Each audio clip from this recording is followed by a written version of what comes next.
Siguro iniisip po ng magkakapatid na mga Duterte na, nako, kailangan i-echepwera na natin yan si Hanilet.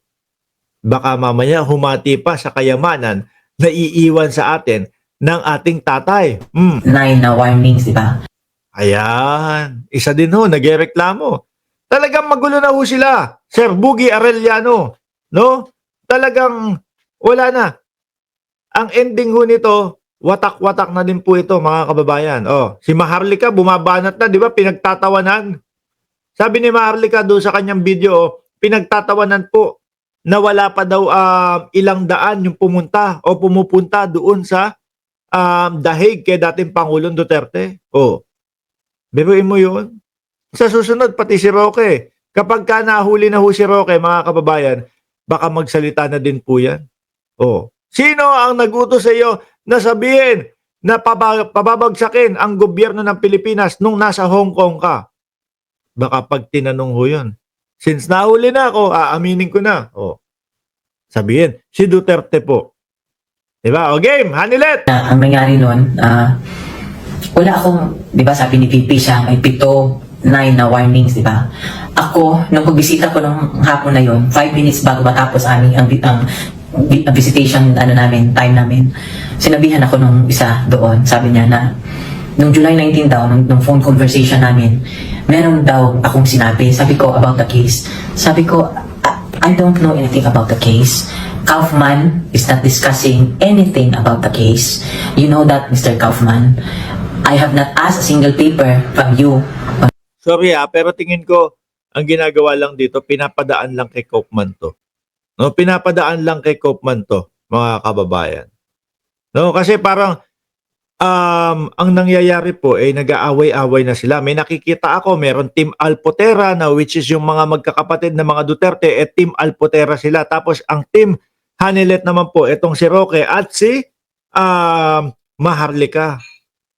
Mga bossing, yan po yung pinag-aawayan nila ngayon, mga kababayan. At yung mga magkakapatid, parang mas, sabi pa nga di ba? Sino ba yan? Si Basti ata ang nagsabi nun, o si Pulong, o kung si Inday. Ang sabi lahat sila girlfriend lang.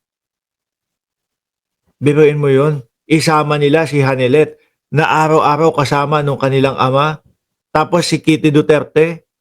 Tapos ibibilang sila at ipapantay lang o ipaparehas lang sila doon sa mga kabit, doon sa mga naging girlfriend na dating Pangulong Duterte. Sabi ni Annalyn Bandong, Hanilet ayaw na ni Digong sa'yo. Mas gusto niya kay Alpotera. Dahil maputi ba? Ganun? Whatever it is that you are doing, so I cannot talk about the case.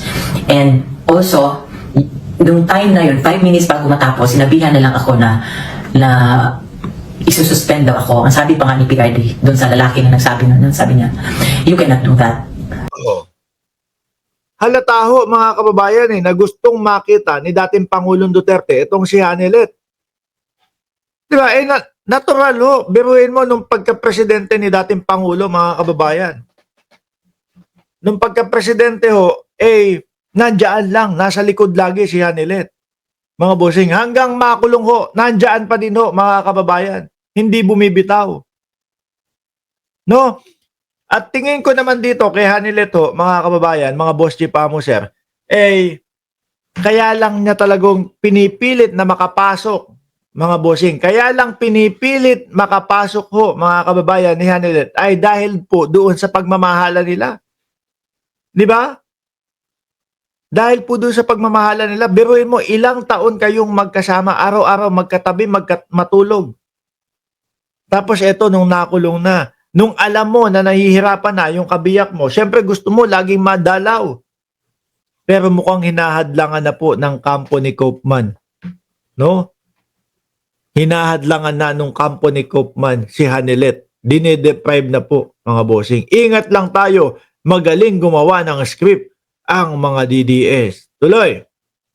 Ginanyan niya. Kasi, he's expecting me. He knows that this is my turn. This is my time right now. This is my schedule to visit him. And, ako kasi nurse, di ba, na-assess ko siya, yung first time ko na, itong visit ko na ito, the only day na na-visit ko siya, nung pagdating ko talaga, straight from the airport, nilagay ko lang yung gamit ko sa hotel, na in-assess ko na siya, kita ko na yung dito niya, malalim, yun, tapos, check ko sa kanya, control the emotions.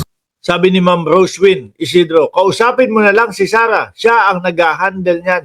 Tingin ko ho, mga kababayan, baka nga si Sarah pa ang nag-ano dyan eh. Nag-i-stop dyan eh para hindi makadalaw eh. Tapos pinapadaan lang kay Koopman. Ano po? Pinapadaan lang kay Koopman. Kasi bilang isang asawa po, o bilang kabiyak po ni dating Pangulong Duterte, syempre ikaw, nag-aalala ka.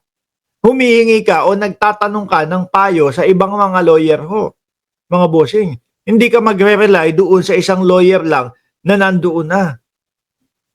Diba? Gusto mong makasigurado na mapapauwi o mapapadala sa Pilipinas o muling makakapiling ang dating Pangulong Duterte. Diba? Kasi nag-aalala ka eh. Bilang kabiyak ho eh. Yun ang nakikita ko na ginagawa ni Hanilet.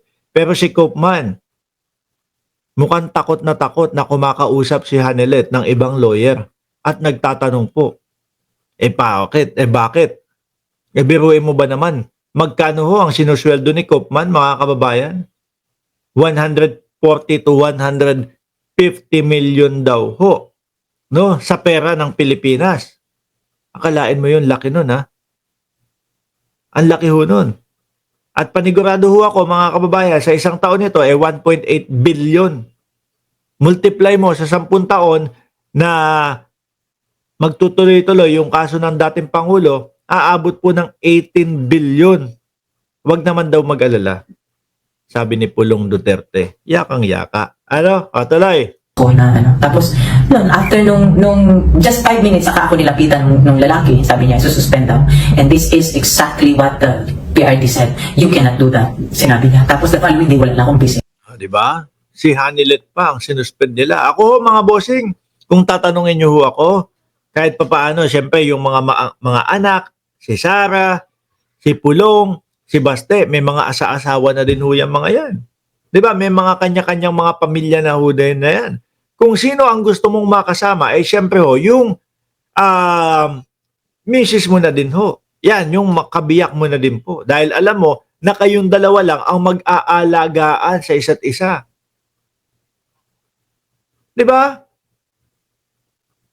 Na kayong dalawa lang ang mag-aalagaan sa isa't isa. Tingin ko ho dito, natatakot si Koopman dahil nga kumakausap si Hanilet ng ibang lawyer at baka mamaya palitan siya. Aray ko po, sa huli, mas mayaman na si Koopman kay Hanilet. Sabi ko sa kanya, I don't say anything about the case. All I tell him is, he asks me usually about the news. I'm sure the same kami ng sinabi ni VP kasi news yun eh. Pareho kami ng sinabi ni VP kasi narinig niya rin yun sa news. Kaya nga sabi ni VP, di ba, narinig niyo ba yun? Kaya nagsabi, di ba, na may 7 or 9 warnings ako. I didn't receive any. You know, ito lang masasabi ko. Sinabi ko na kay Sir Kaufman. Sabi ko, wala namang, alam ko, I have nothing against you. Pero please do not deprive us of, you know, asking other people or asking. Yun nga ang masakit doon, Sir Maxape. No? Madami sila.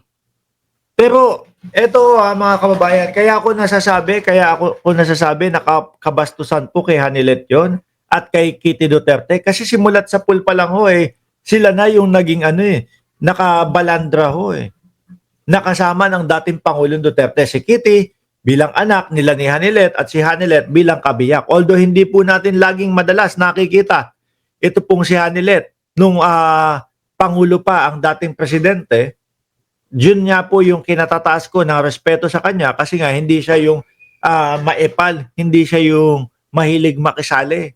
Tapos ang ending po ito sasabihin ng mga anak ni dating Pangulong Duterte na lahat sila girlfriend lang. Di ba, Tina B? Lahat sila pantay-pantay lang, pati yung mga anak na anakan. Oh. Sabi ni Jorge Edralin, tama, si Sarah hindi daw kasundo ni PRRD ng ama niya mismo.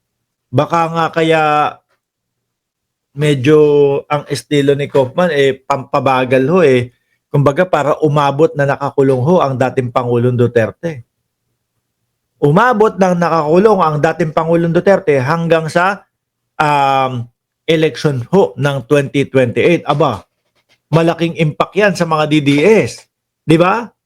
malaking impact ho yan, mga bossing sa DDS na nakakulong si dating Pangulong Duterte at doon nila babanata ng pagpapaawa. O eto, tingnan nyo, pag ako nakabalik, pag ako naging presidente, doon natin mapapalaya ang dating Pangulong Duterte. Sisigawan yung mga DDS, Duterte! Duterte! O gaganon na yung mga yan.